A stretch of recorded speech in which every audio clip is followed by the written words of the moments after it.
तो महाराष्ट्र में विपक्ष की तरफ से शरद पवार ने नामांकन कर तो दिया, लेकिन ये नामांकन उद्धव ठाकरे के लिए बहुत बड़ा सिरदर्द लेके आया है, क्योंकि इस नामांकन से ठीक पहले उद्धव ठाकरे के घर में बहुत बड़ा तमाशा हुआ है। मुंबई मीडिया से आ रही खबरों के मुताबिक आदित्य ठाकरे 4 बड़े बड़े बैग भरकर अपने घर से निकल गए हैं। किसी को कुछ बताया नहीं, उनसे किसी का संपर्क नहीं हो रहा। कहाँ पर गए आदित्य ठाकरे, किसी को इसकी खबर नहीं है। क्या आदित्य ठाकरे ने मातोश्री छोड़ दिया है? शरद पवार के नामांकन से क्या आदित्य ठाकरे इतने ज्यादा खफा हैं कि वो अपना ही घर छोड़कर चले गए? तो क्या कुछ खबरें आ रही है आपको भी दिखाते हैं। आप भी वीडियो को शेयर करें और आदित्य ठाकरे की इस बचकानी हरकत पर अपनी राय कमेंट बॉक्स में जरूर दें।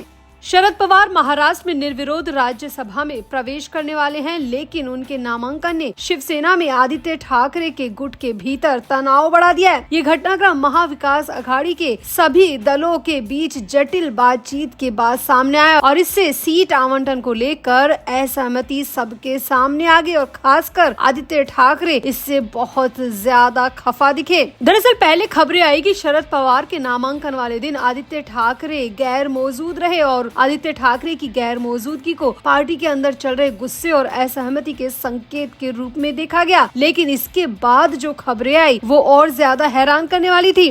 सामने आया कि आदित्य ठाकरे शरद पवार के नामांकन से बिल्कुल भी खुश नहीं थे और शरद पवार के नामांकन वाले दिन सुबह आदित्य ठाकरे ने अपने घर मातोश्री को छोड़ दिया। जी हाँ, मुंबई मीडिया के हवाले से आ रही खबरों के बीच उद्धव ठाकरे और आदित्य ठाकरे में काफी तीखी बहस हुई और उसके बाद आदित्य ठाकरे 4 बड़े बड़े बैग भरकर अपने घर से निकल गए। अब आदित्य ठाकरे कहाँ गए इसकी किसी को खबर नहीं है। वो घर छोड़कर गए हैं या शहर से बाहर गए या देश से बाहर, इसकी जानकारी किसी को भी नहीं है। लेकिन ये जरूर तय है कि आदित्य ठाकरे बहुत ज्यादा गुस्से में हैं। दरअसल महाराष्ट्र से शरद पवार का राज्यसभा जाना लगभग तय हो चुका है और बिना किसी मुकाबले के वो चुने जाएंगे, ये भी तय हो चुका है। लेकिन उनके नामांकन के बाद शिवसेना यूबीटी के अंदर खासकर आदित्य ठाकरे के गुट में तनाव बहुत ज्यादा बढ़ गया है। स्थिति इतनी ज्यादा खराब हो चुकी है कि उद्धव ठाकरे भी इस पूरी सिनेरियो को कंट्रोल करने में पूरी तरह नाकामयाब नजर आए। उद्धव ठाकरे ने आदित्य ठाकरे को बहुत समझाने की कोशिश की, लेकिन आदित्य ठाकरे ने यहाँ पर एक नहीं सुनी और आदित्य ठाकरे का सीधा कहना है कि जब पहले से तय था कि इस बार की राज्यसभा सीट यूबीटी को मिलेगी तो फिर शरद पवार के नाम वो सीट क्यों की जा रही है। अब आदित्य अपनी जगह पर बिल्कुल सही है, क्योंकि पहले से महाविकास अघाड़ी में ये तय हो चुका था कि रोटेशन के जरिए इस बार राज्यसभा की सीट यूबीटी के हिस्से आएगी और आदित्य ठाकरे चाहते थे कि प्रियंका चतुर्वेदी को फिर से राज्यसभा में भेजा जाए। लेकिन यहाँ पर संजय राउत ने अपने वीटो का इस्तेमाल किया और आदित्य ठाकरे की इच्छा को पूरी तरह धराशायी कर दिया और शरद पवार को राज्यसभा जाने का रास्ता पूरी तरह साफ कर दिया। अब संजय राउत ने जो किया वो उनके स्वार्थ की वजह से भी हो सकता है, क्योंकि राजनीतिक विश्लेषकों का मानना है कि राउत का पवार के समर्थन में इतना जोर देना एक राजनीतिक रणनीति ही है। विश्लेषकों का कहना है कि राउत का राज्यसभा कार्यकाल 2028 में खत्म होने वाला है, इसीलिए संभावना है कि वो अभी पवार का समर्थन करके भविष्य में अपने लिए राज्यसभा की सीट सुरक्षित करने की कोशिश कर रहे हैं और इससे ज्यादा कुछ भी नहीं है। राउत का शरद पवार को दिया गया खुला समर्थन अपने भविष्य के लिए किया गया सबसे बड़ा फैसला है और इसी को लेकर आदित्य ठाकरे बहुत ज्यादा खफा है। आदित्य ठाकरे का यहाँ पर साफ साफ कहना है कि जब पार्टी हमारी है तो संजय राउत इतने बड़े बड़े फैसले कैसे ले सकते हैं? बिना किसी से राय मशविरा करके संजय राउत कैसे शरद पवार को समर्थन दे सकते हैं और कैसे अपनी ही पार्टी में टूट पैदा कर सकते हैं? अब खबर ये आ रही है कि आदित्य ठाकरे और संजय राउत के बीच में ये तनातनी बहुत दिनों से चल रही थी और अब जब शरद पवार ने फाइनली नामांकन कर दिया तो उससे पहले आदित्य ठाकरे अपना घर छोड़कर चले गए और शरद पवार के नामांकन वाले दिन भी आदित्य ठाकरे वहां से नदारद ही रहे। इससे साफ जाहिर होता है कि आदित्य ठाकरे की नाराजगी इतनी जल्दी खत्म होने नहीं वाली है और आदित्य ठाकरे की ये नाराजगी एक बहुत बड़े फैसले के तौर पर भी सामने आ सकती है। तो आपको क्या लगता है, क्या आदित्य ठाकरे सही कर रहे हैं? क्या वाकई में आदित्य ठाकरे ने अपना घर छोड़ दिया है? क्या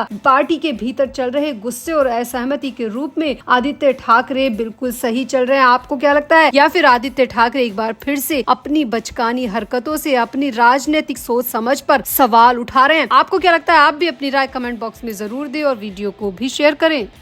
तो महाराष्ट्र में राज्यसभा चुनाव में विपक्ष महज एक सीट ही जीतने की स्थिति में है। इसके लिए वरिष्ठ नेता शरद पवार का नाम तय हो चुका है। 85 वर्षीय लीडर के नाम के ऐलान के लिए जो प्रेस कॉन्फ्रेंस हुई थी उसमें उद्धव सेना का कोई भी नेता शामिल नहीं था। इसे लेकर कयास लगने लगे तो शरद पवार की बेटी सुप्रिया सुले मीडिया के सामने आई और उन्होंने साफ साफ बताया कि उद्धव सेना की नाराजगी के सारे दावे गलत हैं। उन्होंने कहा इस संबंध में संजय राउत पहले ही आ चुके हैं और शरद पवार से मिलकर भरोसा देकर गए हैं कि यदि आप उम्मीदवार बनते हैं तो हम आपके साथ खड़े हैं। अब संजय राउत अकेले ही शरद पवार से मिलकर आ गए। इसकी खबर ना तो उद्धव ठाकरे को थी और ना ही आदित्य ठाकरे को। और इसके बाद संजय राउत ने सोशल मीडिया पर पोस्ट भी लिख दिया। संजय राउत ने लिख दिया कि कांग्रेस ने भी अपना राज्यसभा उम्मीदवार फाइनल कर लिया है, महाविकास अघाड़ी एक है और हम सब साथ खड़े हैं। यह बात सही है कि संजय राउत लगातार कहते हैं कि शरद पवार को राज्यसभा में जाना चाहिए। हालांकि उनके सुर आदित्य ठाकरे से बिल्कुल अलग है, जो चाहते थे कि प्रियंका चतुर्वेदी को एक मौका और मिलना चाहिए। प्रियंका चतुर्वेदी का कार्यकाल समाप्त हो चुका है, लेकिन आदित्य ठाकरे चाहते थे कि उन्हें राज्यसभा में फिर से भेजा जाए। और इस पूरे प्रकरण में आदित्य ठाकरे और संजय राउत के बीच में खींचतान भी देखी गई और इसके आधार पर ये खबरें भी निकलकर सामने आई कि प्रियंका के नाम पर संजय राउत ने वीटो लगा दिया और इस तरह शरद पवार का रास्ता साफ हो गया। अब इस पूरे मामले में संजय राउत जहां पर एक विजेता की तरह उभर कर निकले तो वहीं आदित्य ठाकरे को बेइज्जती का घूंट पीना पड़ा। उनकी अपनी पार्टी का साथ उन्हें नहीं मिला, उन्हें अपने पिता तक का साथ नहीं मिला और आदित्य ठाकरे अपनी पंक्ति में अकेले खड़े नजर आए। और इसी बात को लेकर आदित्य ठाकरे और संजय राउत में खींचतान और ज्यादा बढ़ गई। अब खबर यह आ रही कि शरद पवार का नाम सबने आगे तो कर दिया, लेकिन उद्धव ठाकरे की पार्टी में जो खींचतान बढ़ी है वो कम होने का नाम नहीं ले रही है। और अलग थलग पड़ी पार्टी को एकजुट करने के लिए उद्धव ठाकरे ने एक पार्टी मीटिंग भी बुलाई। इस मीटिंग को अर्जेंट मीटिंग कहकर सबको मैसेज भिजवाया गया, लेकिन सबसे बड़ी बात यह कि इस मीटिंग में सिर्फ 4 नेता पहुंचे। जी हाँ, सिर्फ और सिर्फ 4 नेता ही इस मीटिंग में पहुंचे। न संजय राउत पहुंचे, न आदित्य ठाकरे पहुंचे और खुद प्रियंका चतुर्वेदी ने भी इस मीटिंग में आने से इनकार कर दिया। यानी कि यहाँ पर मामला पूरी तरह गड़बड़ नजर आया। उद्धव ठाकरे बिखरी हुई पार्टी को समेटना चाहते हैं, लेकिन यहाँ पर खींचतान और ज्यादा बढ़ती दिखाई दे रही है, विवाद और ज्यादा बढ़ता दिखाई दे रहा है। तो राज्यसभा की एक सीट के लिए क्या उद्धव ठाकरे अपनी पार्टी को कुर्बान करने जा रहे हैं? क्या उद्धव ठाकरे की पार्टी एक बार फिर से बिखर जाएगी? आदित्य ठाकरे और संजय राउत के बीच में जो विवाद की रेखा खींची है, क्या उद्धव उसे भर पाएंगे? आपको क्या लगता है? आप भी अपनी राय कमेंट बॉक्स में जरूर दें और वीडियो को भी शेयर करें।